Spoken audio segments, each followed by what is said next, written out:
حدیث نمبر 50 حدثنا عبد الله بن الصباح الهاشمي البصري قال حدثنا عبيد الله بن موسى قال حدثنا إسرائيل عن عباد بن منصور تحویل ہے تحویل اور ایک سند وقال حدثنا علي بن حجر قال حدثنا يزيد بن هارون قال حدثنا عباد بن منصور عن عكرمة عن ابن عباس رضي الله عنهما قال كان النبي صلى الله عليه وآله وسلم يكتحل قبل أن ينام بالإثمد.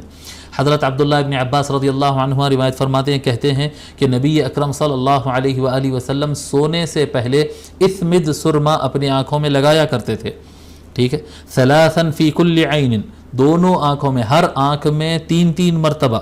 وقال یزید بن ہارون فی حدیثه ان النبی صلی اللہ علیہ وآلہ وسلم كانت له مکحلۃ یکتحل بها عند النوم ثلاثا فی کل عین.